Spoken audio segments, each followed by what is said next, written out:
Hello, students. It's such a glorious day today.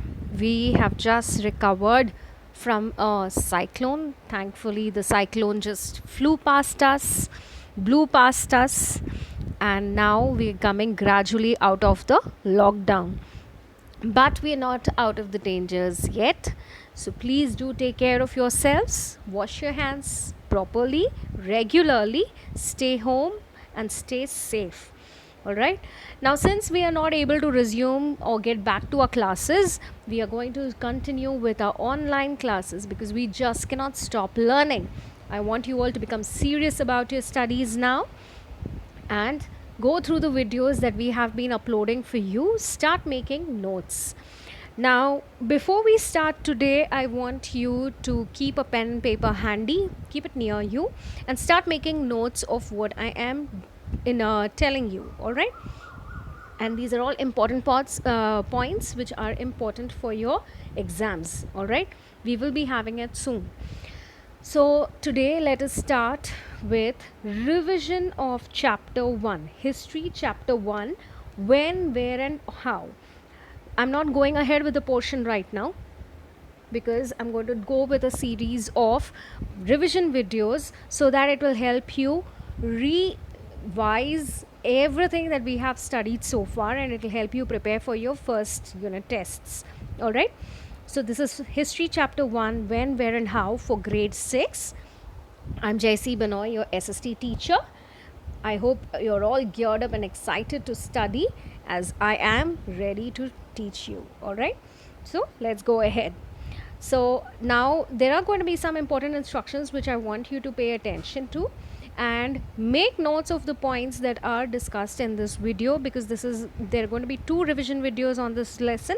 One I'm putting up today, the other video will complete with the other aspects of this lesson. Today we're going to focus on what is history, why do we need to study history, what is the importance of time in the study of history, and what is the role of geography in shaping the history of India. All right, so these are the things that we're going to study and know more about. All right, so now what is history? Okay, and why do we need to study history? So history is the study of past events which are set in a chronological order, and it tells us of how people lived in the past. All right, so what is history? History is a study of past events set in a chronological order. All right, now past events, things that have happened in the past. All right, and these events, how are they arranged? They are arranged in the order that they happened. Are these events arranged randomly? No, these events are arranged in a sequence, in the sequence of how they occurred. And so that is why history is the study of past events, things that have happened in the past, and they are set in a chronological order. What does chronological order mean? It means that all the events that we are talking about or we are studying about are arranged according to the time that they happened. When did they happen? Which event happened first? That is arranged first, and then it is followed by the events that happened after that. All right. So what is history? History is a study of past events set in a chronological order. Please write that down. You need to know this really by heart. Now this word history, where does this word come from? This word comes from the Greek language, and it is from the Greek word historia. Which Greek word? Historia. So please write down. History is derived from the Greek word historia. All right. And what does historia mean? It means narration of past events. All right, what does it mean? It means narration of past events. So history is the study of past events which are set in a chronological order, and it comes from the Greek word historia, and it means narration of past events. All right, I hope that is like really clear. All right, now who are these people who are studying history, and what are they called? All right, we know that people who study science are called as scientists. So what are the people who study history called? Can you guess? So, people who study history are called historians. What are they called? Historians. You can see this image that I've put up. This image is of the first historian. This person is considered as the first historian, and he is known as the father of history. His name is Herodotus, all right, and he is considered as the father of history. So if somebody asks you who is the father of history, what will your answer be? Herodotus, and he is considered as the father of history because he is the first historian. All right, so what all have we studied now? What is history? What are who are historians, and who is the father of histories? These are three questions which we have covered now. All right, the next aspect that we are going to focus on is, why do we need to study history? Why is it important to study history?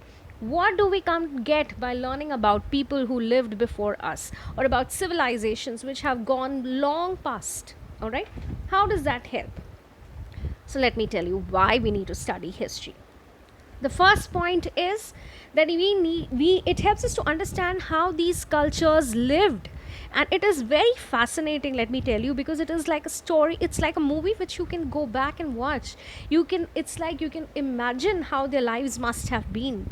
How did they live? How did they survive? Okay, you will say, so what? Why should we know about them? Why should we give an exam about it? Correct? I know most of us don't have a problem in knowing about something, but the problem comes with learning it and writing an exam, right? So I'll tell you why you need to study the history and how it helps us. So history not only helps you in your present, it will also help you in your future. When you grow up, yes, history is going to play a part. It helps you in forming and making your society better. That is how it helps you. Our subject is SST, it is social studies. It means that it is the studies that are all involved with our society. So all the history and geography that you learn actually impacts in your way of looking at society. If you know where people come from, what their history is, you will know how they will behave or how they behave. All right, and you will know their struggles, their pain. You will be able to empathize better. All right, you will develop into better human beings. That is why social studies is important. That is why the study of history is important. It tells you the pain and the suffering some people have gone through. India has gone through a huge long freedom struggle. You will appreciate it only if you study. It matters because if you do not value the struggle that the freedom fighters, our leaders, went through, you will never value your freedom. You will never value the democracy that we enjoy. And if you do not enjoy your democracy, you do not enjoy your freedom, you do not appreciate the freedom that you have, you do not appreciate the struggles of the past, you will never learn to live a better life. You will never learn to make the society better. So these are things which are really important, and that is why studying of the past is really important, because it will help us to shape a society. It will help us to shape a better world for all of us. So when we look at history, we come to know how the cultures survived, why some cultures survived and some vanished, and how does it matter? It matters because it helps to improve. We are able to build a better life for ourselves. Another point for studying history is to survive difficult times. Now when we are going through this COVID-19 situation. This is not the first epidemic or pandemic that has happened in the world. All right, but when you know about your past, you will know that there have been different epidemics which have vanished, matlab, which have completely removed off societies. Okay, it helps us to cope with others, with the previous societies. That it helps us to understand, it helps us to compare of what we can do different. Have we developed? Have we really developed? Have we really grown from the times of our ancient past? All right, all these technological advances that have happened, have they really helped us to build a better society, a better world? or was it really, was the past more evolved than the current human race?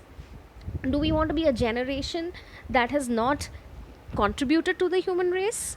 So all these answers you will find in the study of history, and that is why it is important to study the past.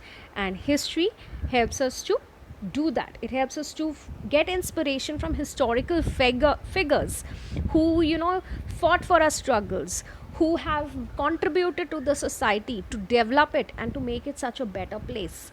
All right, so these are all important aspects of history. Now the final point that I want you to focus about on knowing our roots and our ancestors. All right, that is also an important part, because it is important because it helps you learn from our mistakes. So we can not only learn the good about our past, good from our past, but we can also know about the mistakes that we committed and how we can make our lives better. All right, so these are the things that we need to remember while studying our past. So why is it important to study history? It is important to study history because it helps us to understand societies better, and it helps us to understand why certain cultures have completely vanished and while some have survived. Then it is also important to help us to understand and endure when we are in bad situations like the COVID-19. This is always going to be a learning phase for us. It helps us to know compare also, and we can also realize, like in the previous plagues that happened on the world, have we improved? Are still so many people dying? Were those systems better, or have we been able to develop better systems to cope with the disease or epidemics? Are we more human? So these all are important.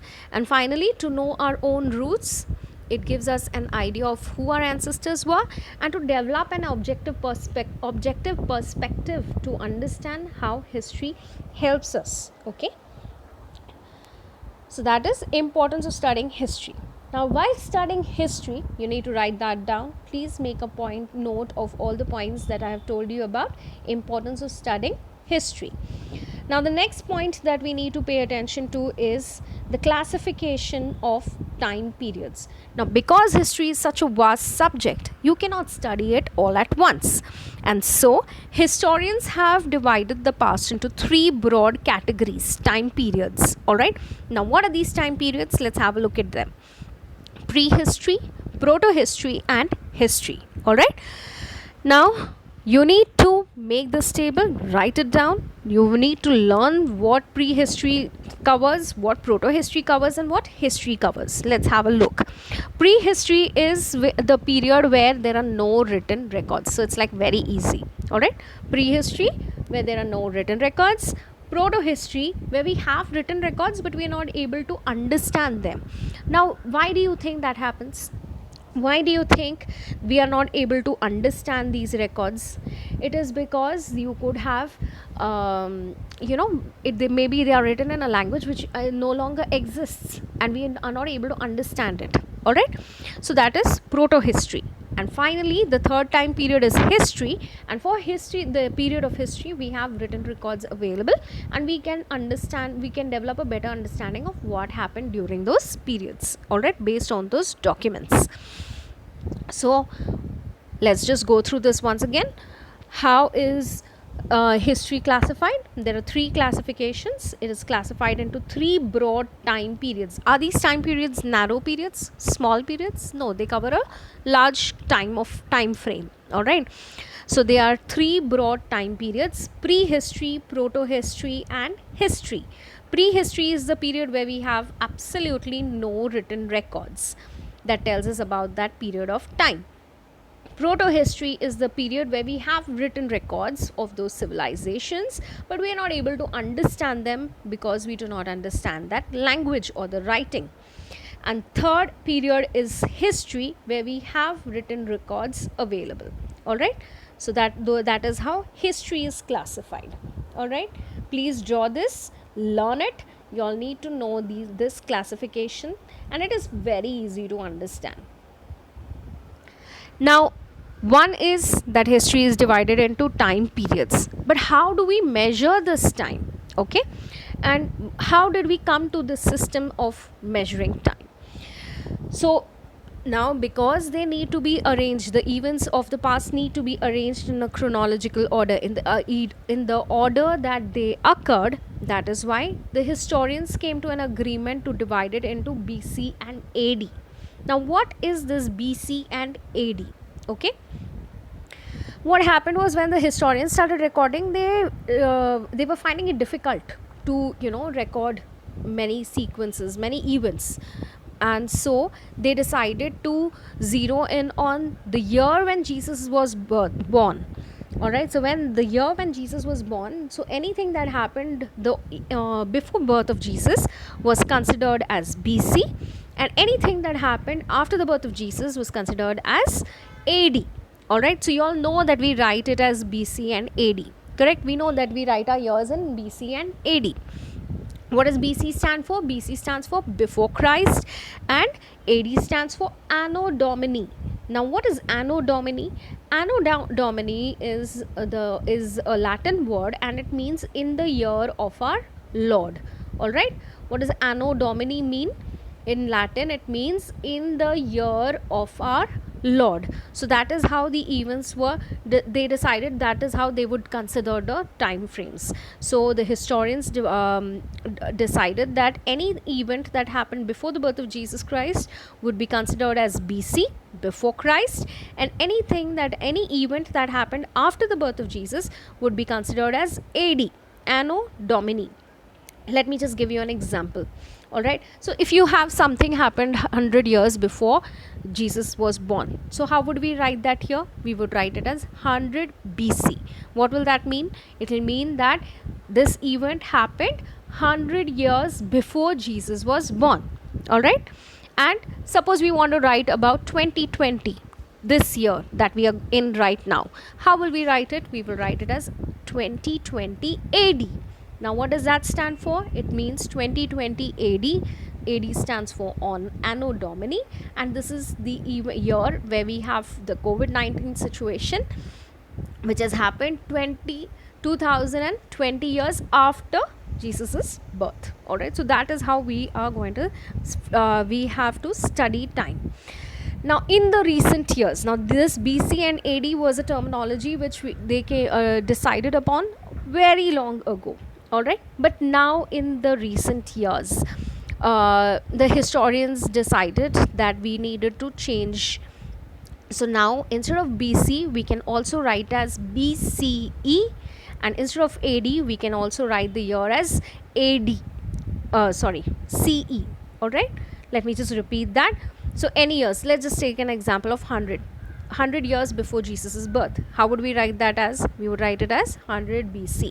All right, now how can we write it as? We can now write it as 100 BCE. So now you will find many of your textbooks, you will find 100 BCE or 200 BCE. All right, and some you will write 2020 CE, 1947 CE. So what does that mean? It means BCE stands for before common era. So things that we used to write 100 BC, before Christ, now can be written as 100 before common era. All right, and now 2020 AD can also be written as 2020 CE. What does that mean? It means 2020 common era. So these are the terms that we need to know. BC, which can be written as BCE, and AD, which can also be written as CE. All right, so it's easy, just write it down and write the full forms before the words so that you know and you do not get confused. And also you can look at the number line. You can draw a number line on a paper and right at the middle where you will write 0, what is that going to be considered as? It is going to be considered as year 1, and that is going to be the point where Jesus was born. All right, so you need to do that. So draw a number line as I tell. All right, draw a number line, and right at the center your year 0 or year is considered as year 1, and that year 1 is the year when Jesus was born. And anything that you write after the year of Jesus's birth will be considered as AD, which can also be now written as CE. All right, what is AD? Right before AD, what is the full form of AD? Have you all written? pause the video, write it now so that we can get it cleared. Okay, that AD will be written, the full form of AD is Anno Domini. All right, and just below AD, what will you write? Now it is written as CE. Do you remember what CE means? Can you write down what CE stands for? CE stands for Common Era. All right, I hope you have written this down. Please pause the video if I'm going too fast and write it down. So do it so that you understand it and it becomes very clear. All right. Now on the other side, that is before Jesus's birth, that number on the other side of the number line, we are going to term it as BC. All right. So this BC stands for before Christ. What is the full form of BC? Before Christ. Pause the video, write it down so that you've got it in your mind. Okay, you do not need to forget this. This is like a general knowledge thing. All right. So you need to work on that. And below BC, you will write BCE. Do you remember what BCE, the full form of BCE is? Before Common Era. Alright, I hope you will have done this activity because it is really important. Those who are from Pratibha International School, you'll please click a picture of this activity which I have told you and send it to me, mail it to me, okay, on the mail ID that is going to be sent to you. Alright, so this is an activity which will help you clearly understand how the events in history are dated. Alright, now let's move on. The final topic that we're going to cover today in today's video is how did geography shape India's history? How did geography really? Now when I say that, you'll find it funny. Don't you think that? Do you think geography had a role to play? Yes, it did. Okay, I'll tell you how. All right. So we know that the first civilizations, our early cities, all across the world, you will find that they were always near the river banks. Yes, have you observed that? Can you think why these settlements would have been near the river banks? Think about it. Take a minute to think about it. What do you think could the reason be? What do you get from the rivers? You get water. And we need water for our survival, correct? So that is why all our early settlements, even in our country, even in India, are used to flourish near the river banks. Why did they need it? They needed to be near the rivers for two main important reasons. One was because the settlements used to mainly survive on farming. All right, and for farms you need water. Where will you get the water from? From the rivers, correct? So one was for farming and also for our daily needs. So you need water for your crops, you need water for your daily needs, and that you used to get from the river. So one was that. Second was, in those times we never had roads. We had not developed the road system yet. So then how would people travel? They survived, or they depended on the rivers for transportation.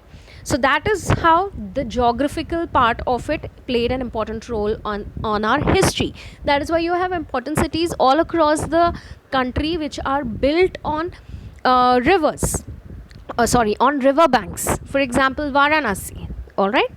So you have, why were they? So if somebody asks you, why did cities, ancient cities, or even the cities in the past flourish near river banks, what will you answer? You will say that they were built on the river banks because they depended heavily on farming, and the being close to the river gave them easy access to water for their crops as well as for their daily lives.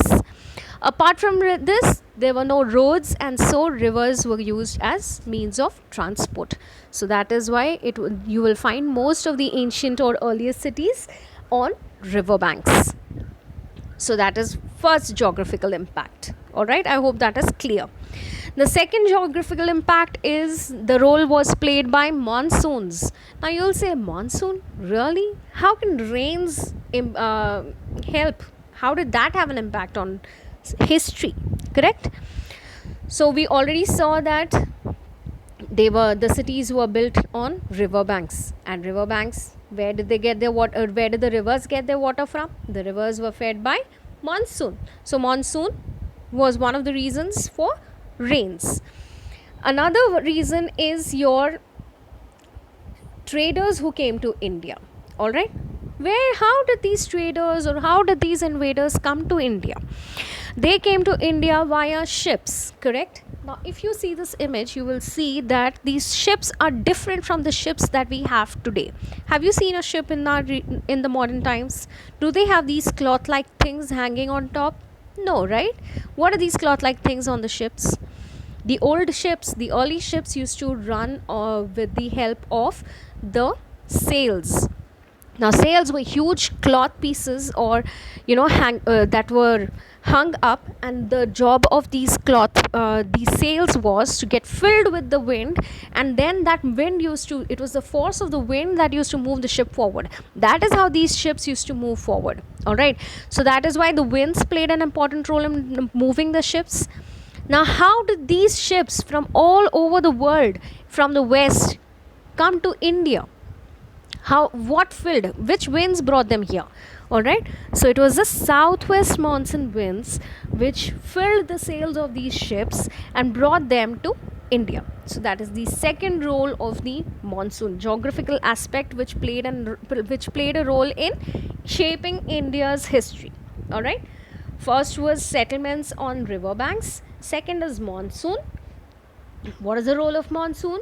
Monsoon brought the ancient ships, the ancient traders, to come to India. Their traders sailed along with the southwest monsoon winds from West Asia, the Mediterranean Sea, and then they reached India and Southeast Asia. Also, this helped to build sea routes. All those lines which you can see on the map are sea routes. These are the routes, that the ways that the traders follow to reach India. All right. So this is the role which monsoon played. Okay. Now, the third aspect of geography which played an important role in shaping India's history are the mountain passes in Himalayas. How did that help? Now, if you observe in this map, please ignore all the written information that is there. Only focus on the dots that you can see. I hope you can see the red dots on top of the map towards the north. All right.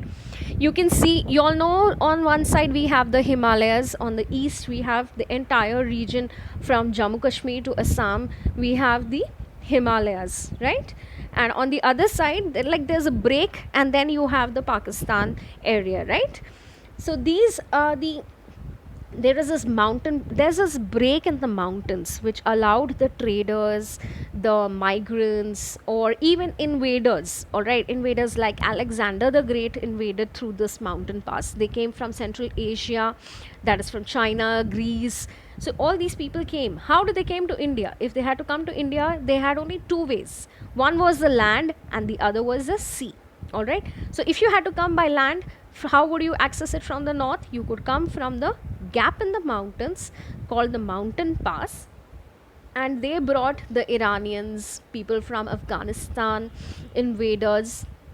Even like I said, Alexander the Great came in through this mountain pass. Apart from this, we also had the Chinese traders, our other traders who came to India, travelers who came from China, and our traders who went to different parts of the world.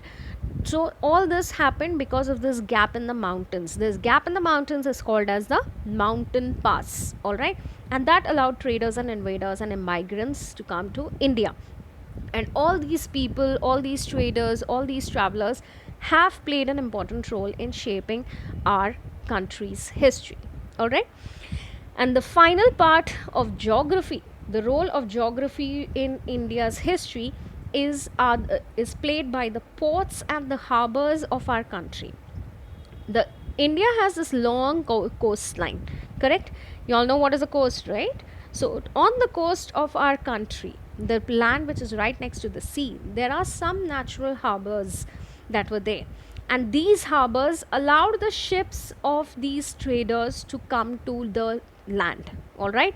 So these natural harbors and ports played an important role in the shaping of our history, because these harbors brought in the traders and the foreigners, and they all left a mark. So you all know the French came to India, Portuguese, Spanish, the Spaniards, all right, the British, and they all have left a mark on India's history. So all this is how geography played an important role in our history. Okay, so I'm going to stop here. What all did we discuss in our lecture, in our video today? We learned what is history, uh, where do we get the word history from, who was the first father of history, and who is the father of history. Then we also learned the classification of history, prehistory, proto-history, and history. Prehistory is the period where there are no written records. Proto-history, where written records are available but not understandable. And history, the period where we have written records. Then we saw how time is divided on the basis of whether it happened before Jesus Christ or after Jesus Christ. And now we also know that events that happened after the birth of Jesus Christ can be written as AD or CE. AD stands for Anno Domini, and CE stands for Common Era. Similarly, the events that happened before the birth of Christ can be written as BC or BCE. Alright, so BC stands for before Christ, and BCE stands for before Common Era. We need to know this. Alright, and finally, we studied about how geography impacted India's past. What are the 4 criteria that affected India's past? One was the settlements and the movement happened on the river banks, because they needed access to water for their crops, for their daily lives, as well as for transportation. Second impact is of the monsoons, because the monsoons brought the rains which fed the rivers, and also the southwest monsoon winds brought the traders from the west to India, and that allowed for trade to happen and also for invasion of India to happen. The next point was the mountain passes. The mountain passes allowed the traders and invaders from Central Asia and from Iran and Afghanistan to come to India. It allowed for invasion as well as for trading. And finally, the ports and the harbors that are there along the coast of India, which helped the traders and the invaders from the west to come to India, like the Portuguese, the Spanish, the British, etc., the French. All right, so all these people. So these are the geographical impacts of that has shaped our country's history, our country's past. I'm going to stop here. One final instruction for Pratibha International School students: you have to type your name in the comment today, in the comment box that is below the video. You have to type it before 9 p.m. today. All right, anybody's name which is typed in after 9 p.m. will be marked as absent. All those who have put their names before 9 o'clock today at night will be marked as present. So please do this without fail. Have a nice day. Thank you.